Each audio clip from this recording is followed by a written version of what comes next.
দিনাজপুরের ঘোড়াঘাটে ধানের তুলনায় বেড়েছে ভুট্টার আবাদ। দাম ভালো পাওয়ায় খুশি চাষিরা।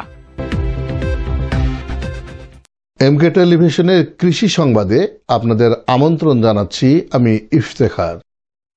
শুরুতেই শুনলেন সংবাদ শিরোনাম, এখন বিস্তারিত। ধানের তুলনায় দিনাজপুরের ঘোড়াঘাটে বেড়েছে ভুট্টার আবাদ। চলতি মৌসুমে ধান আবাদের লক্ষ্যমাত্রা অর্জন করা সম্ভব না হলেও ভুট্টা আবাদের লক্ষ্যমাত্রা ছাড়িয়ে গেছে। সংশ্লিষ্টরা বলছেন, ধান আবাদ করে অব্যাহত লোকসান গুণে এখানকার কৃষকরা ঝুঁকছেন ভুট্টার আবাদে।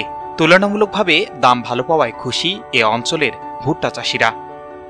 অপরদিকে ঘোড়াঘাটে ভুট্টার আবাদের লক্ষ্যমাত্রা ধরা হয় প্রায় 12,000 হেক্টর জমিতে, তবে আবাদ হয়েছে 9,500 হেক্টর জমিতে। ধানের চেয়ে ভুট্টার আবাদ করে কৃষকরা লাভবান হয়েছে, আর এর ফলে বেড়েছে ভুট্টার চাষ। ঘোড়াঘাটে ভুট্টা কাটা প্রায় শুরু হয়েছে, আর চাতালগুলোতে চলছে ভুট্টা মাড়াই সহ শুকনোর কাজ।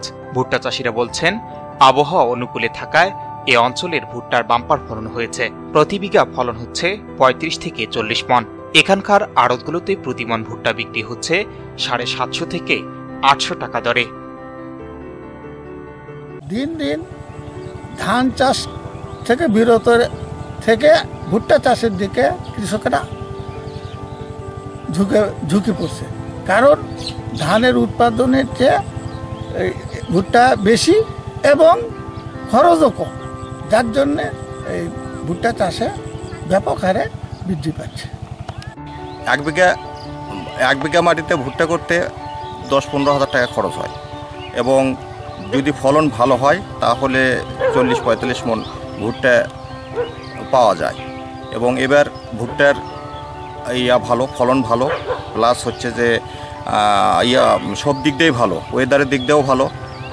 গত বছর কাছে এবার আবাদ ভুট্টার অনেক বেশি বা ভালো, আমরা কৃষক সবাই খুশি হয়েছি। S Rahman, news desk, MK television. শেষ করছি এমকে টেলিভিশনের কৃষি সংবাদ।